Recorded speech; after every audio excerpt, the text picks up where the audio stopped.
Hi, g'day, Joey here. Back to Blues Riffs for Guitar by Mark Michaels. And we're up to lick 57. And in this lick, we are practicing a 1.5 step bend, which is about the biggest bend you'll normally ever have to do.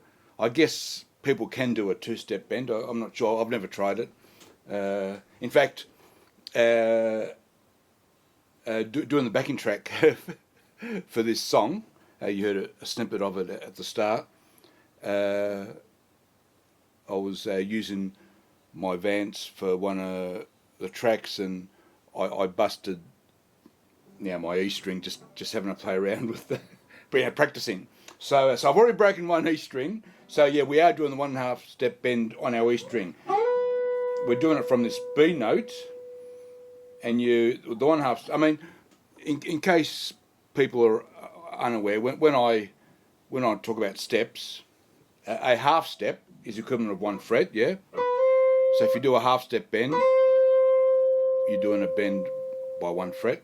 If you do a full step, 1 step, it's a bend of 2 frets, and then if you do a 1.5 step bend, it's a bend of 3 steps. In our case, going from this B note to the D note.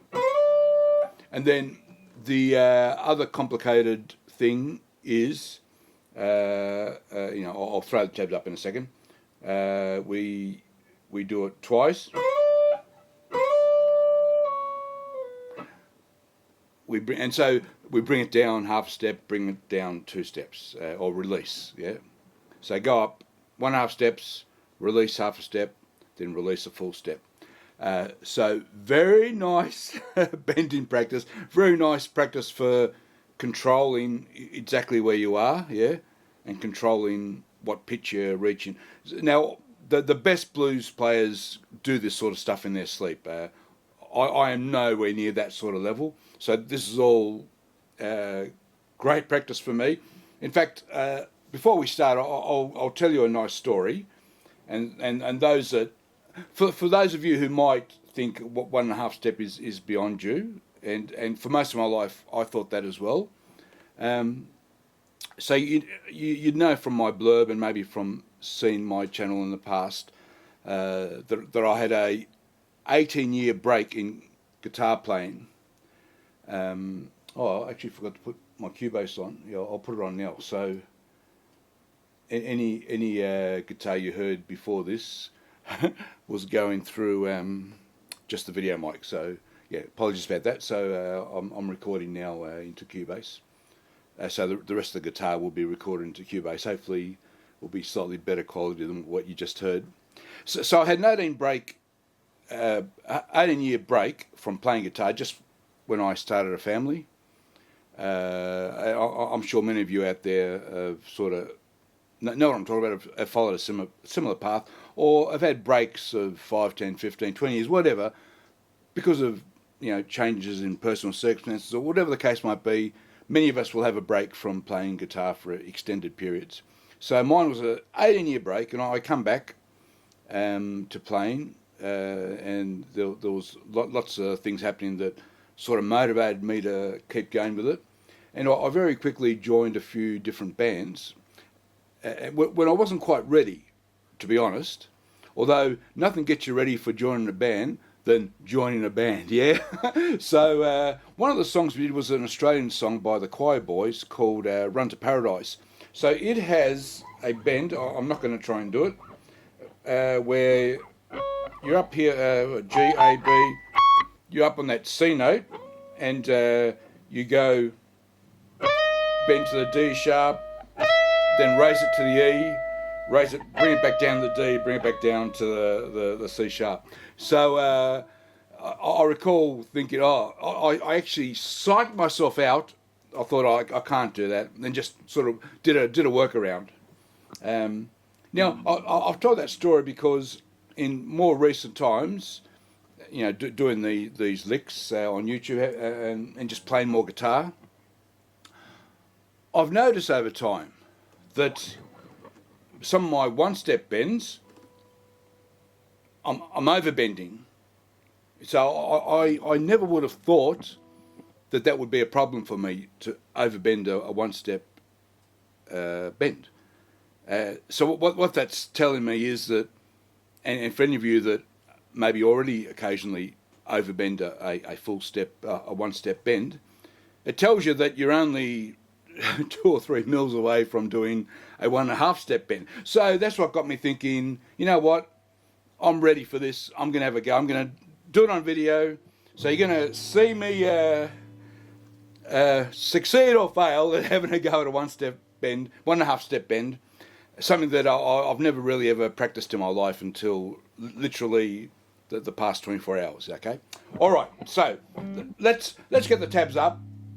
So as always, I'll show you what's in that the tab in the book. It's very short, and then I've added only a tiny bit extra either side of it, to be honest, because I do want us to focus on getting that 1.5 step. As I call this, practicing big bends. That's a big bend. So we start off on this A, and you've got a whole lot of rests until you get to about the count of 2, and you're doing this move. So that's how that bar ends. Imagine a 1, 2, and you on the upbeat do a slide from the D sharp to the E, and then this is a triplet. Yeah, yeah. 1, 2. Yeah, and then we're not hitting the note again. We're just going to do the 1.5 step bend. Okay, so let's have a go. 1, 2.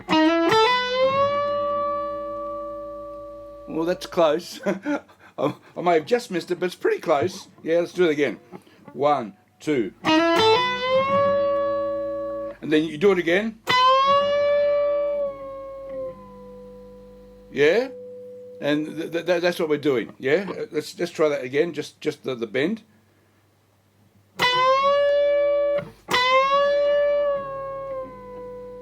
Okay, so we're trying to get this melody. Yeah, one more time.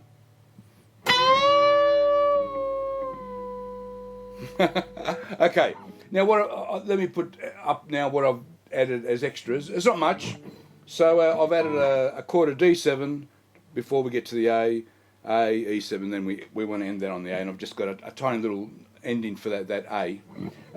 So all I'm doing here is I'll just play the tab. 1, 2, 3. Just holding that for the whole D7.